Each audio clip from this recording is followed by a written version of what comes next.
Medyo mahirap pala mag-preach pag resurrection, inaantok pa ako. Sino po rito ang inaantok pa?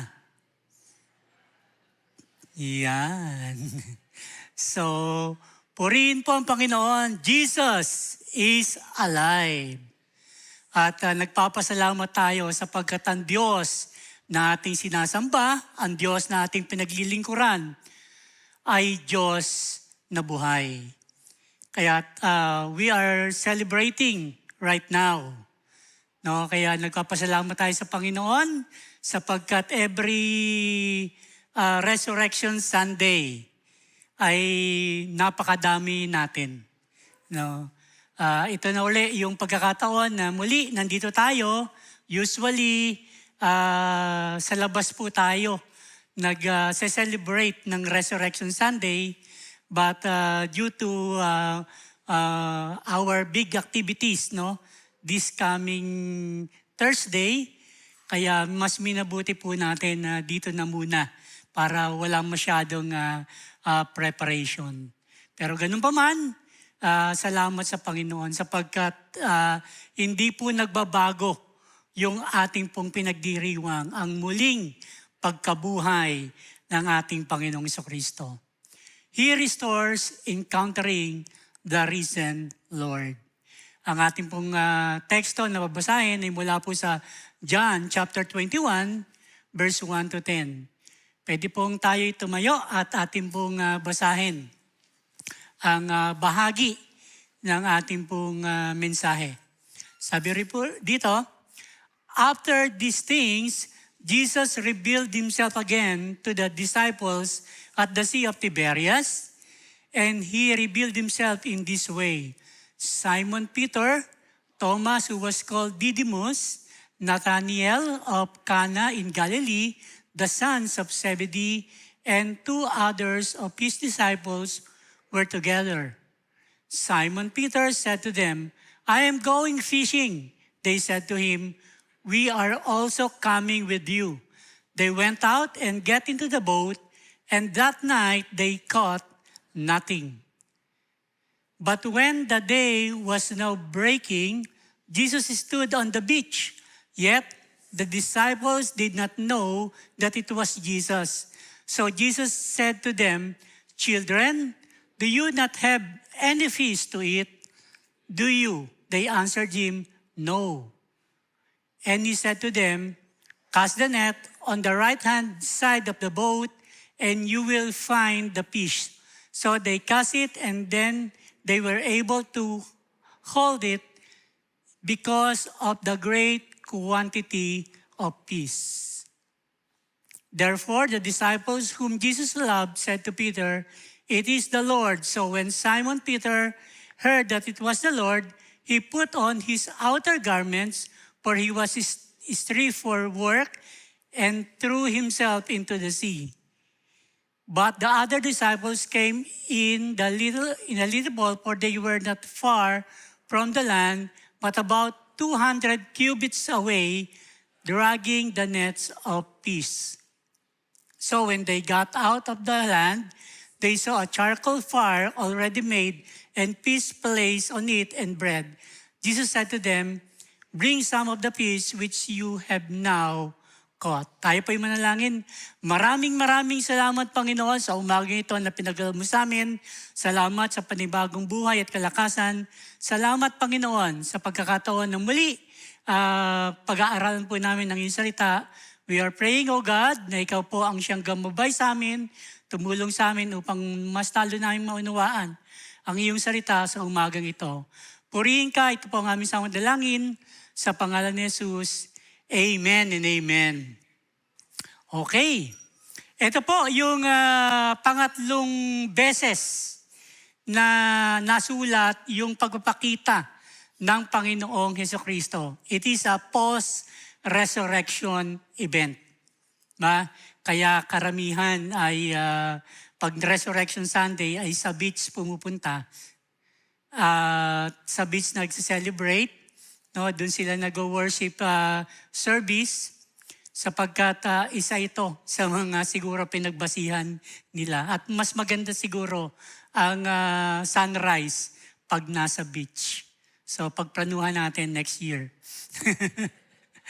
So dito po, makikita po natin yung muling pagpapakita ng Panginoong Kristo. Una, when Jesus shows up, emptiness turns into abundance.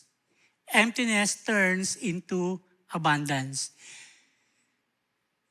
Nung ang Panginoong Kristo ay muling nabuhay, sinabi niya doon sa kanyang mga alagad na siya ay hintayin siya doon sa Galilee. Yung una niya, nakita niya Mary Magdalene, yung pangalawang pagpapakita niya doon sa room kung saan nagtitipon ang mga disciple, at sinabi niya na maghintay kayo doon sa Galilee.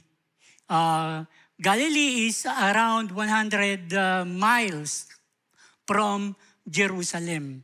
Kaya kung titignan po natin, siguro ilang araw na rin yung nakalipas after the resurrection of the Lord Jesus Christ. At dito makikita po natin yung mga alagad niya. Si Simon Peter, si Thomas, who was called Didymus, Nathanael, the sons of Zebedee, and the two others of his disciple. So, 7 sila ng mga disipulo na nandoon sa Sea of Galilee. At anong ginawa nila? Si Simon nagyakag na siya ay mangingisda. So, merong mga nagsasabi, bumalik sila, nag-backslide sila. Hindi po. Sinabi po ng Panginoong Kristo na sila po ay pupunta doon sa Galilee at maaari na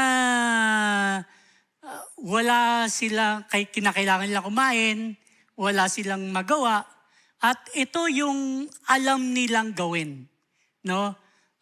Hindi po sila bumalik doon sa dating gawain, kundi ginawa po nila yung dati nilang nakasanayang gawin. Ito po yung pangingisda. At dito sila sanay. May dagat at habang iniintay nila ang Panginoong Kristo, si Peter nagyakag na manghuli ng isda at sumunod yung iba sa kanila. They were fishermen. They have the knowledge, the skill, the determination para po manghuli ng isda. Pero sabi rito, they caught nothing. Kung baga, lahat ng effort ay ginawa na nila. Maaari, matagal na panahon na sila ay kasakasama for 3 years, kasakasama nila ang Panginoong Kristo, maaari ay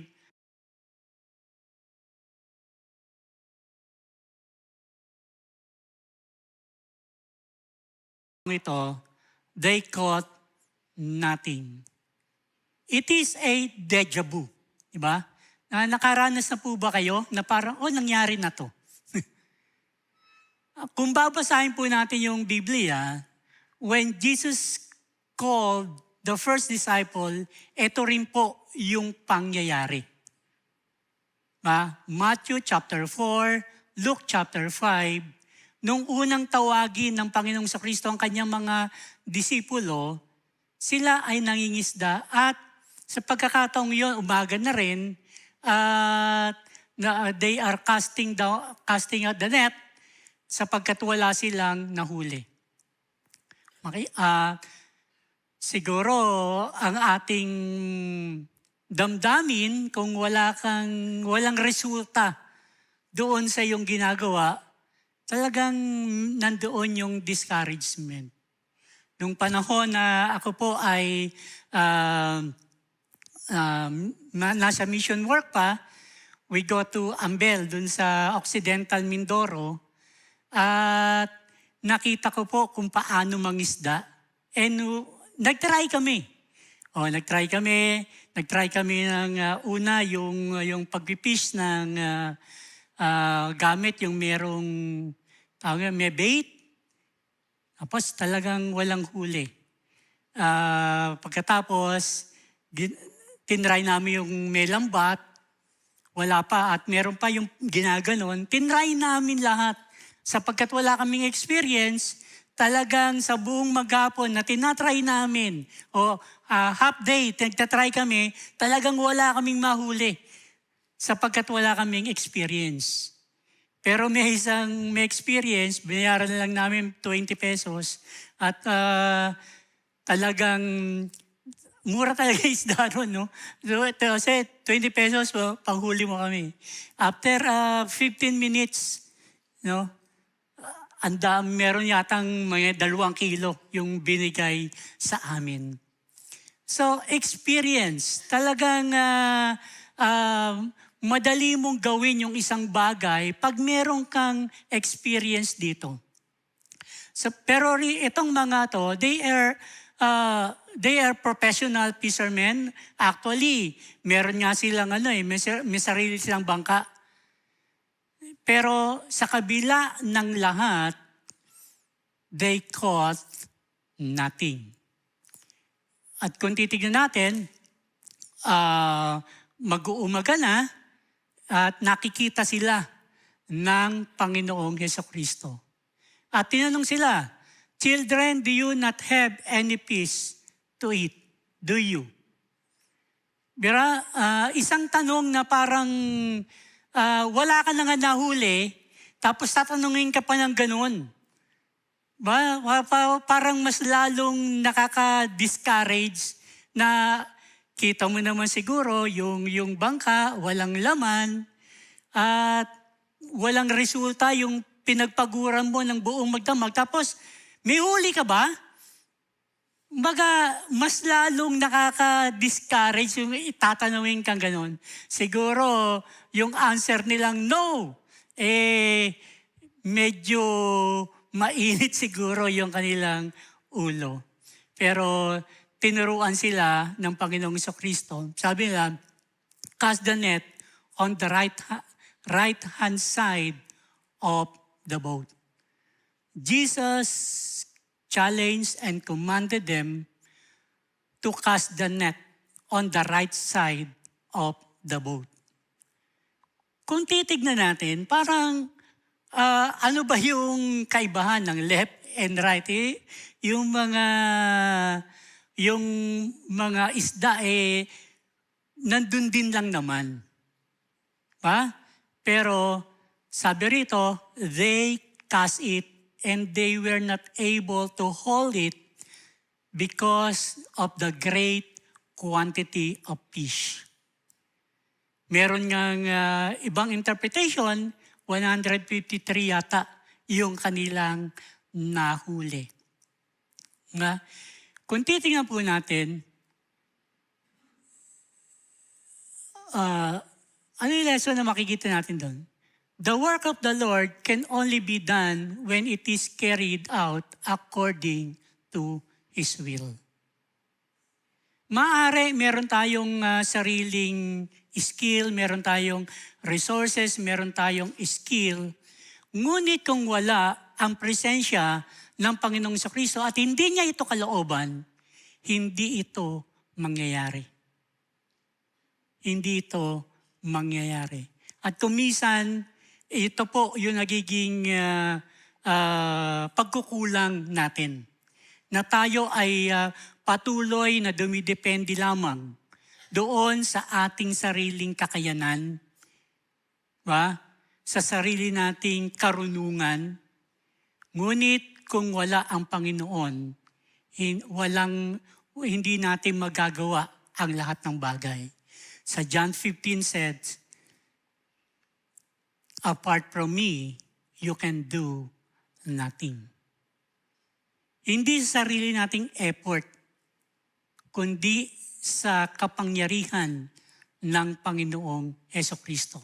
If we specifically do what Jesus says, sabi ng Panginoong Hesukristo, i-cast nyo doon sa kanan. Hindi lang sila sumunod, kundi talagang sumunod sila kung ano talaga yung sinasabi ng Panginoong Jesucristo sa kanila. Hindi nila ipinagpilitan. Lord, magagaling kami, mahuhusay kami. Pero they just simply obey what Jesus said. Cast it on the right side. Sa buhay nating spiritual, as we read the Bible, as we meditate on the Word of God, merong pangungusap lagi ang Panginoong Jesucristo sa buhay natin. At kinakailangan lang natin, ito ay ating sundin specifically. Meron po tayong gawain sa darating na Thursday. It is a big event. Yes, we have the resources, we have the skills. Lahat ipinagkaloob ng Panginoon. Ngunit, hindi dapat po nating makalimutan na gawin natin ito ayon sa kanyang kalooban. Hindi tayo didepende kung ano yung meron tayo. Ipagkatiwala natin sa Panginoon ang lahat-lahat. Yes, merong fear. Mapupuno kaya natin ng UB? We did. Lahat na ng mga bagay na ginawa natin, we promote. Ito yung sinabi sa atin ng Panginoon. Ito yung ginawa natin. We exert our own effort. Pero ang kalooban pa rin ng Panginoon ang dapat na masunod. Hindi natin to ginagawa because we're just celebrating our 25th year. We are doing it because this is what the Lord wants us to do. He wants to make disciple. At nais natin na the churches in the province of Batangas ay gawin ang bagay na ito. Kaya, the work of the Lord can only be done when it is carried out according to His will. Tignan natin lagi ang kalooban ng Panginoon. So, as an application, stop striving on our own strength. Listen, trust, and obey His voice in every area of our life. Ito yung isa sa mga lesson doon sa resurrection ng Panginoong Jesucristo during that time. Ipinapakita niya doon sa kanyang mga disipulo, doon sa kanyang mga alagad, na ang lahat ng bagay ay magagawa lamang kung kasama ninyo ako. Ang lahat ng bagay ay magagawa nyo lamang kung nandyan ang kapangyarihan, ang presensya ng Panginoong Jesucristo. Nga? Pangalawa, when Jesus shows up, shame turns into restoration. Shame turns into restoration. Makikita natin po rito, from the disciples, specifically, yung pangungusap ng Panginoong Kristo, yung kanyang conversation, ay kay Peter. Sabi rito sa verse 12, this is my favorite verse. Jesus said to them, come and have breakfast. Yan. Mamaya may breakfast po tayo. No, sa ulo natin, come and have breakfast. None of the disciples ventured to inquire of him, who are you? Knowing that it was the Lord, Jesus came and took the bread and gave it to them, and the fish likewise. This was now the third time that Jesus revealed himself to the disciple after he was raised from the dead. Now when they had finished breakfast, Jesus said to Simon Peter, Simon, son of John, do you love me more than this? He said to him, yes, Lord, you know that I love you. He said to him, send my lambs. He said to him again a second time, Simon, son of John, do you love me? He said to him, yes, Lord, you know that I love you. He said to him, shepherd my sheep. He said to him the third time, Simon, son of John, do you love me? Peter was hurt because he said to him the third time, "Do you love me?" And he said to him, "Lord, you know all things. You know that I love you." Jesus said to him, "Tend my sheep." Dito, makikita po natin si Peter. Si Pedro, siya ay nagkasala. Siya ay nag-fail. Tatlong beses niya, hindi lang once, kundi tatlong beses niyang dininay ang Panginoong Hesukristo. Kumbaga, kung ikaw si Peter at nakita mo ang Panginoong Hesukristo, you have something in you na parang hindi ka makakaharap. Diba pag tayo ay nagkamali doon sa isang tao, nahihiya tayo. Merong shame na parang nahihiya akong bagamat pinatawad na ako. Pero meron ka pa ring damdamin na parang nagkamali ako sa kanya, parang ang hirap makipag-usap, ang hirap humarap doon sa kanya. At dito, muli ay hinarap ng Panginoong Kristo si Pedro. 3 times na dininay niya ang Panginoong Kristo at 3 times din siya na tinanong ng Panginoong Kristo kung siya ay kanyang mahal. Diba?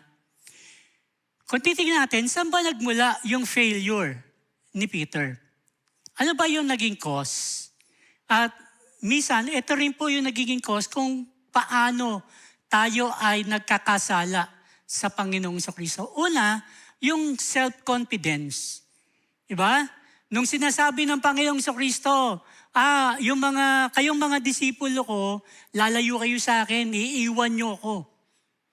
Pero anong sinasabi ni Peter? Ang lahat ng yan, sila, iiwan ka, pero nako, hindi kita iiwan. Self-confidence. Malaki yung tiwala niya doon sa kanyang sarili na he's comparing himself to other disciple na, mahina kayo, iiwan niyo si Jesus. Pero ako, hindi ko siya iiwan. At yun yung sinasabi niya sa Panginoong Kristo. Iiwan kayo ng mga yan, pero ako, hindi kita iiwan. Malakas yung pagtitiwala doon sa kanyang sarili. Minsan, we think of ourselves, we are so mature Christian that, kaya ko yan. Kaya ko yung temptation na yan. Diba? Malakas yung believe natin doon sa ating sarili na, isang tingin ko lang naman dyan sa internet na yan, hindi naman ako magkakasala. Siguro once lang. Pero doon nagsisimula yung pagtitiwala natin sa sarili natin, doon magsisimula na tayo ay magkakamali. Kung pinagtitiwalaan natin ng lubos yung ating sarili. Pangalawa, defiance of the Word of God. Even though Peter was told very clearly by the Lord that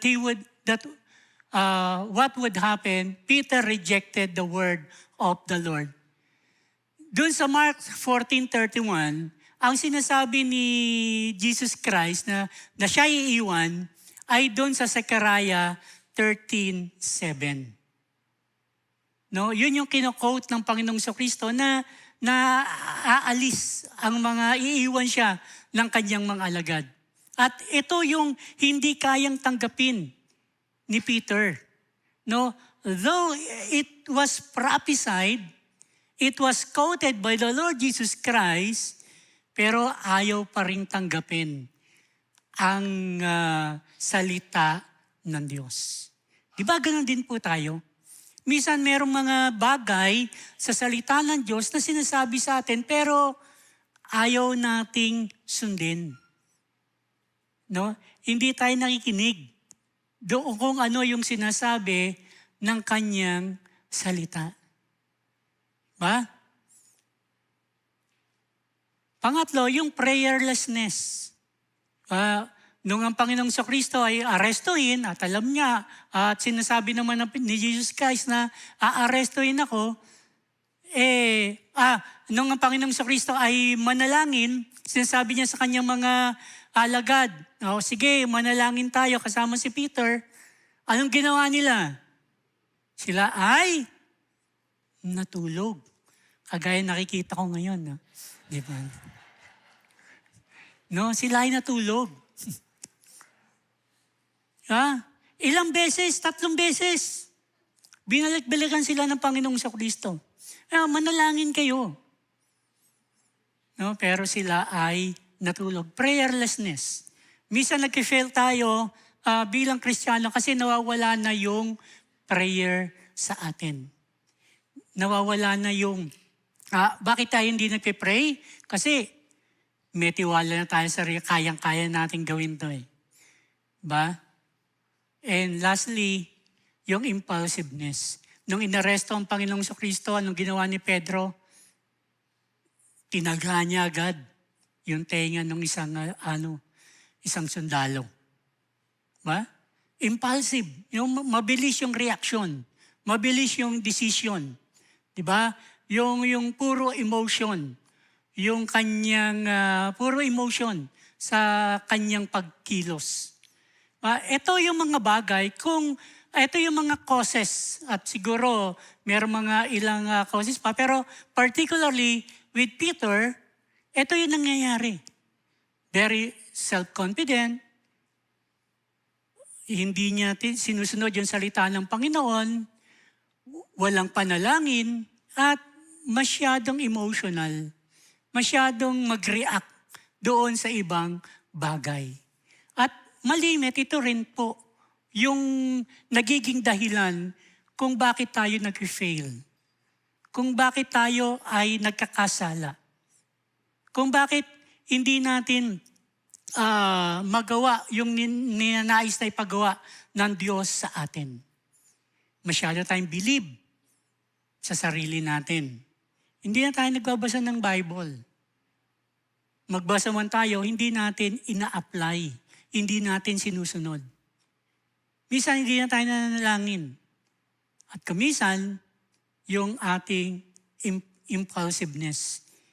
Nagdi-decide agad tayo sa isang bahay. Hindi natin pinag-iisipan kung ano yung ating ginagawa. Nag-react agad tayo. Kaya kumisan may mga bagay na ginagawa tayo na pinag-isisihan tayo hanggang huli. Sometimes we react out of the outburst of our emotion. Minsan nakakapagsalita tayo ng hindi maganda. Minsan nakakagawa tayo ng hindi kaaya-aya sa paningin ng Diyos. Because of our emotion. Ito yung 4 na bagay kung bakit nagkasala si Peter at maaari ito rin ang mga bagay na maaring gamitin ng kaaway o ginagawa natin kung bakit tayo ay hindi lumalago sa ating pananampalataya. When Jesus said to Peter, "Do you love me?" Ito, ang sinasabi na ma-restore si Peter. "Do you love me?" Sabi sa Greek, "Do you agape me?" Ang sagot ni Peter ay "Phileo you." No?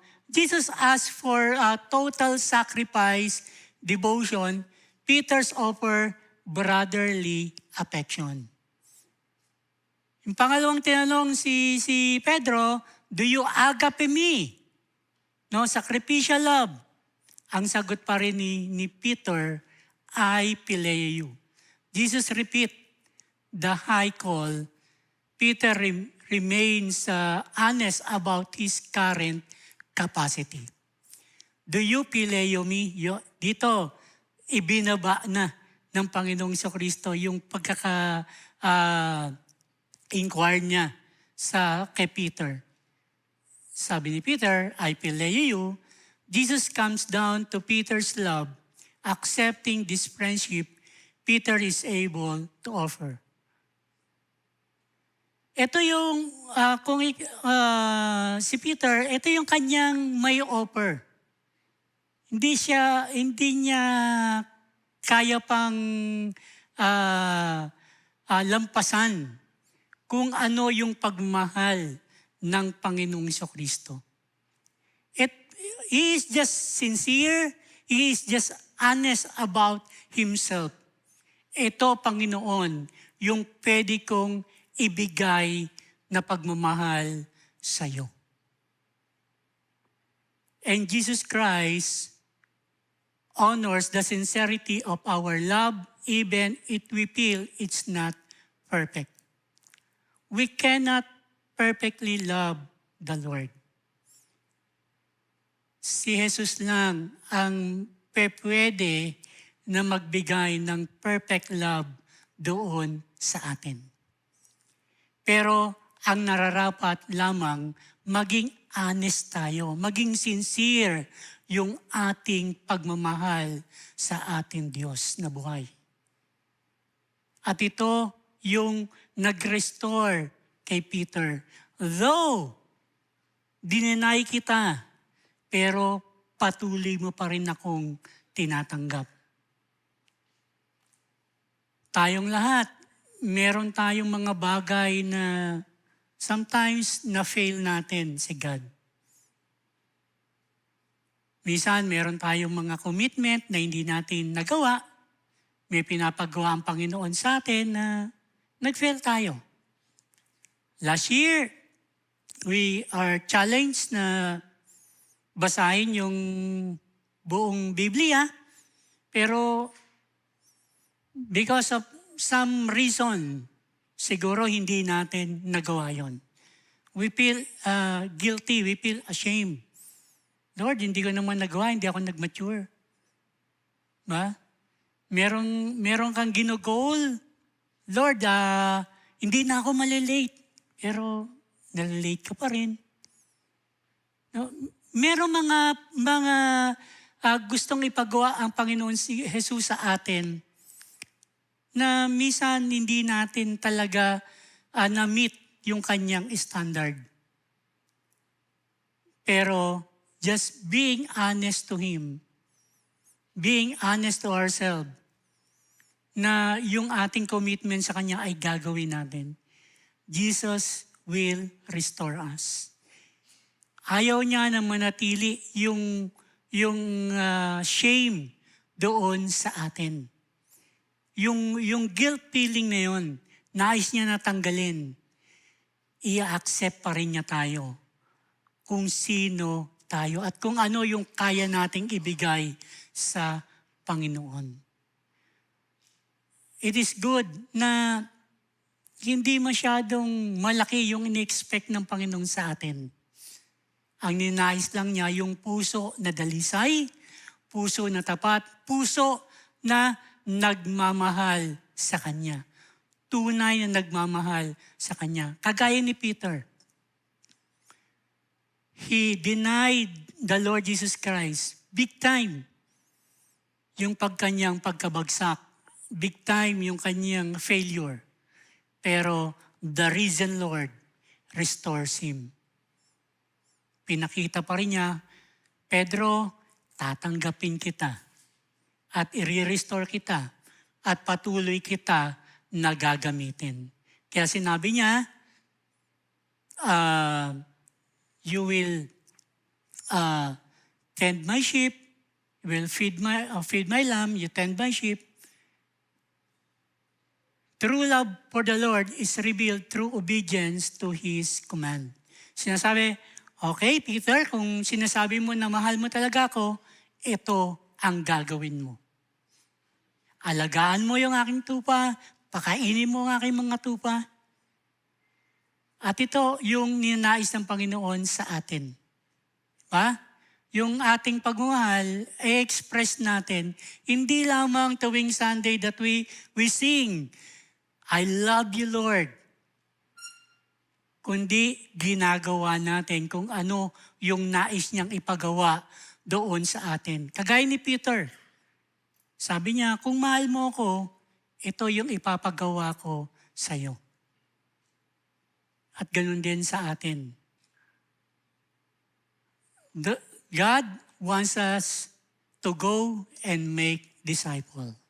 Yun po yung command ni God. At anumang bagay na ginagawa natin to out of our love to our Lord Jesus Christ. Kaya we should examine our heart. Are you serving out of duty or out of genuine love for Jesus? Yes, we are told to make disciple, pero tignan natin yung sarili natin. Ginagawa ko ba ito para makakomply lang ako doon sa pinapagawa ng church? O ginagawa ko to dahil mahal ko ang Panginoong Jesucristo? Do I share the Word of God and make disciple? Kasi kailangan meron ako i-report. Or do I do it because of my love for the Lord Jesus Christ? Kaya maganda, tignan din natin yung sarili natin. Even in our ministry. Umaawit ba ako? Ano ba yung tunay na motibo ko? Minsan nakakapagtaka pag gano'n eh.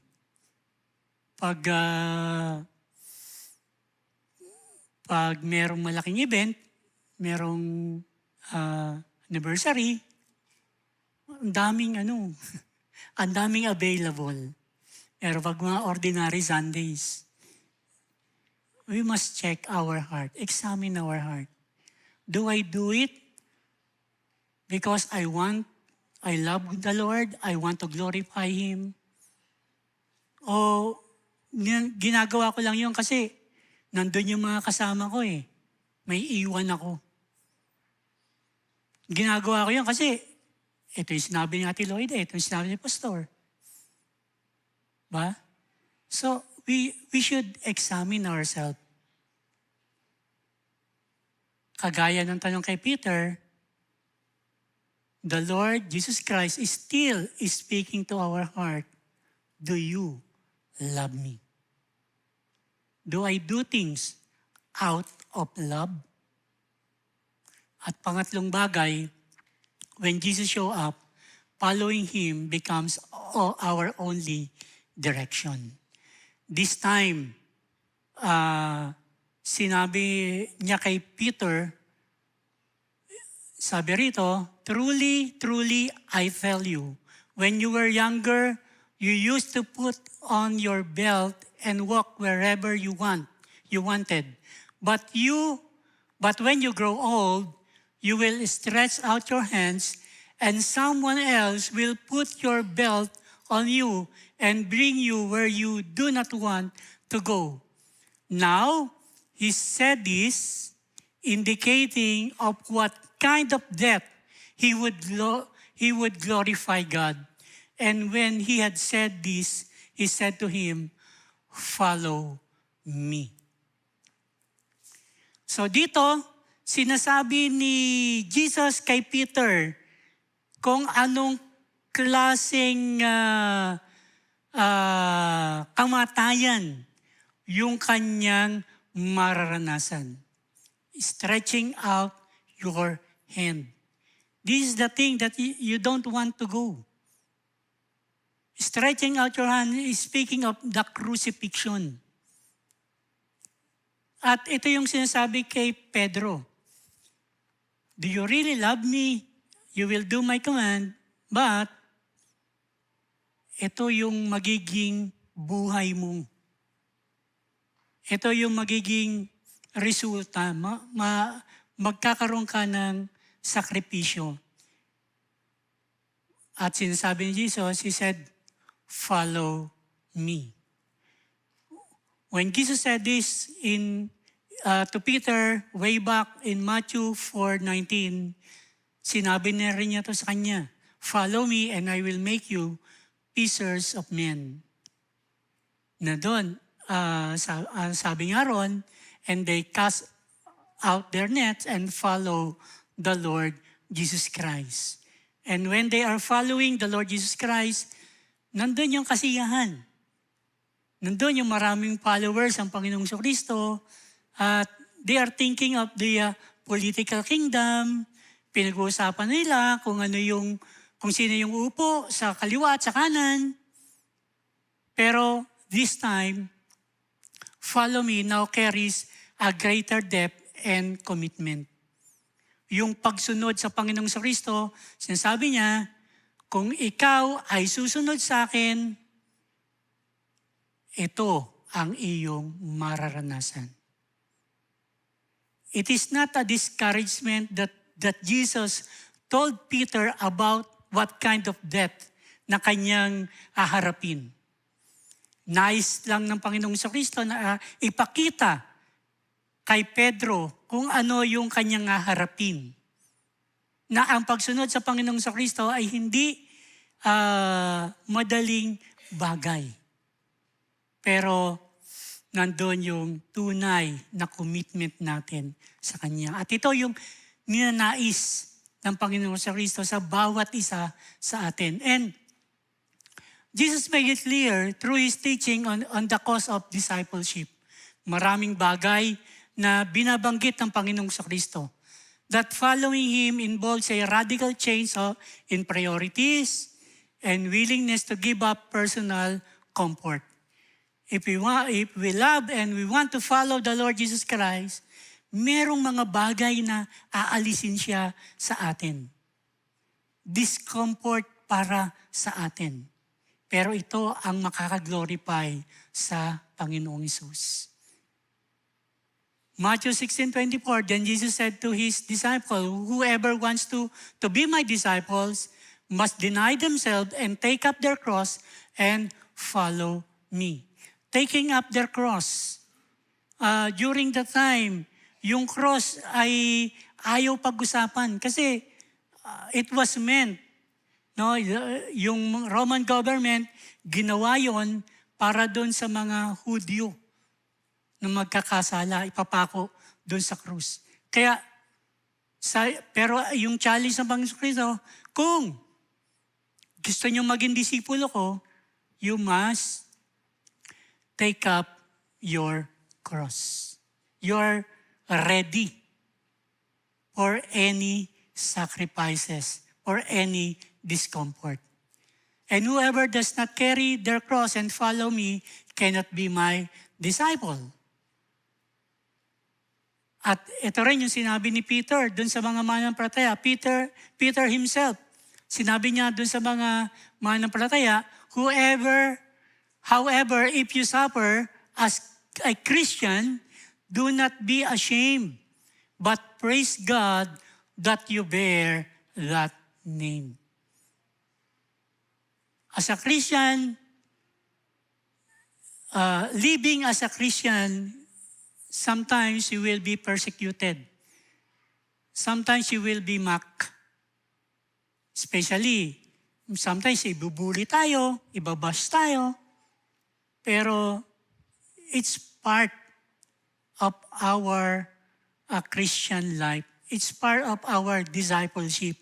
It's part of following the Lord Jesus Christ. Kaya following Jesus may involve earthly sacrifice, but ultimately honors God. Merong mga discomfort, merong sakripisyo, pero ito yung nakakalugod sa ating Panginoon. Kaya nga, trust God with your future.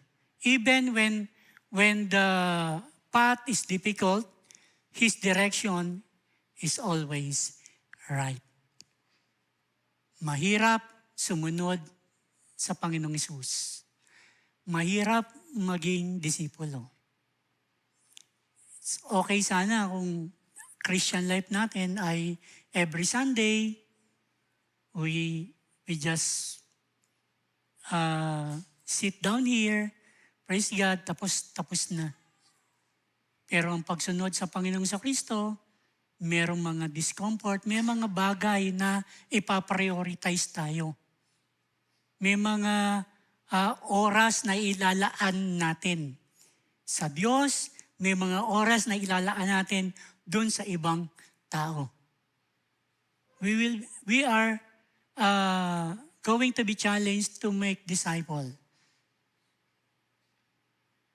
At kung tayo ay gagawa ng disipulo, it will take time, may discomfort, merong prioridad, merong mga tao na schedule mo, pero hindi sila magkapakita. Merong mga ganyan. Pero ito yung ninanais ng Panginoon sa atin. Kaya, Resurrection Sunday, unang-una, we must trust the Lord Jesus Christ. Don't trust on ourselves. No, patuloy tayo na dumepende sa ating Diyos. Pangalawa, Jesus talks about the devotion, that we are doing things out of our love to Him. And lastly, be ready. If you want to follow the Lord Jesus Christ, it is a commitment na may halong sakripisyo, may discomfort, pero it honors the Lord Jesus Christ. Tayong lahat ay manalangin. Heavenly Father, we are so thankful sa umagang ito na pinagkaloob mo sa amin. We are thankful that we have a risen Lord. A risen Lord na kumakatagpo sa amin, anuman yung pangangailangan namin. Panginoon, tunay nga na lahat ng bagay hindi namin magagawa kung kayo ay hiwalay sa amin. Kaya Panginoon, nawa yung presensya mo lagi, yung dumepende kami lagi sa iyo, hindi sa sarili namin. Panginoon, tulungan mo kami na gawin namin yung mga bagay out of our love to you, Panginoon. Hindi dahil sa sarili namin, hindi kung kanino man, kundi ito po ay para sa iyo. At Panginoon, dumadalangin kami na i-ready mo kang puso namin. I-ready mo yung buhay namin on any discomfort or any sacrifice na maaaring mangyari sa amin as we follow you. Purihin ka, O Diyos. Ito ang aming sa madalangin sa pangalan ni Jesus. Amen. Amen.